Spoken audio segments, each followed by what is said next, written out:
welcome to day number 3 of the free 5-day visibility challenge. We're so excited to start another round with you, focusing all on networking and vendor relationships. And we went a little bit into this yesterday, where we were kind of just explaining the importance of networking and building those relationships.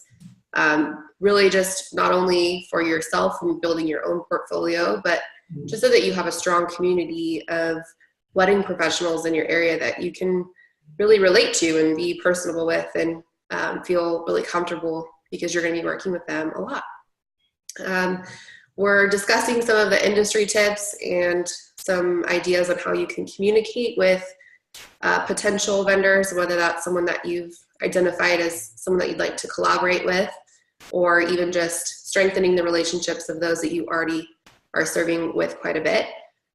We've also put together some do's and don'ts that are really just kind of targeted for both groups that we have of experienced planners and those of you who are newer in business but wanting to expand your group of people that you work with, and just put some ideas together for you so you know kind of best practices. Yeah, I think best practices are sometimes forgotten about, or maybe people are just not aware of them, especially newer planners. So here are the do's and don'ts. Do research a vendor before emailing them. So important. Don't use a bridal show to network. Do email them by asking them to connect on a more personal level.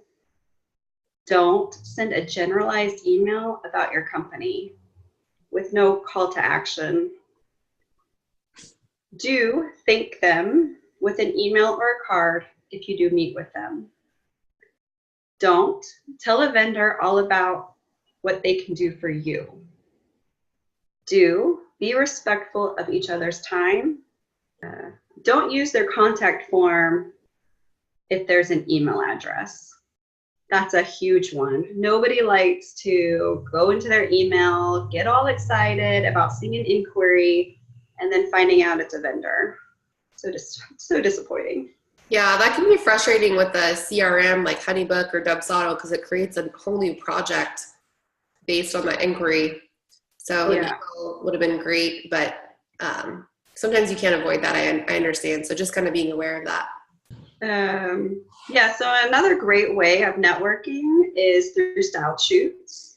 Just a few caveats to be aware of.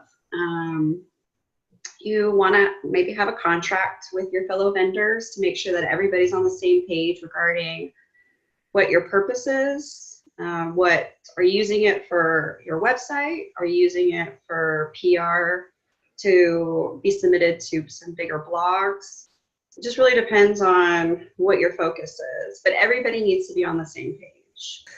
So one thing that we also wanted to include in the networking section was a little bit about tagging vendors for their work that they did on a wedding or event with you, and just properly using images online. So if you're just starting out with building your portfolio and you're finding some photos for inspiration and you're wanting to be able to use that on social media, you need to really understand the proper way to tag images and to credit vendors' work.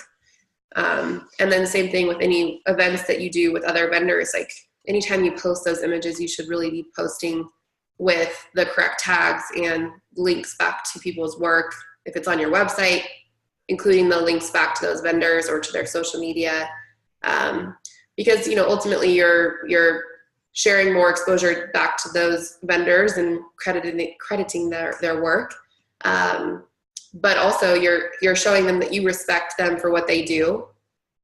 Networking is not just about more people that you can have refer clients to you. It's really a personality, thing of trying to kind of learn more about each other, and just to understand we're all growing our businesses and we're all running business on top of our daily life. So we all are human and we have great personalities that we can complement with each other. So it's really fun to get to know each other. And personally, I know I met one of my favorite people, Delphine, who was a great assistant with me and business partner.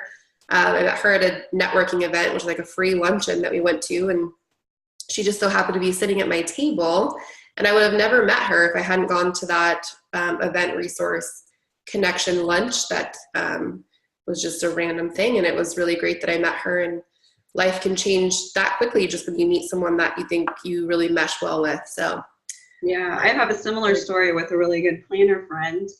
We met at an event and we just hit it off. And then she's helped me with so many weddings, and I've helped her with so many weddings. And it's just a really great relationship. And can't stress it enough that you can meet some amazing people at these events. Definitely. So for day 4, we're going to go into blogging and to be able to kind of cover some of the best practices for getting your blog content started and covering a wide range of topics that might be interesting to your potential clients, but also educate your current clients. So it's a little bit of client nurturing. I am one that I like to write blog posts on the fly. It could be just something randomly that I got inspired by. And then I know others are successful with batching their posts. So they write several posts. Yes, Valerie is a batcher. Apparently she can just, keep pumping those out.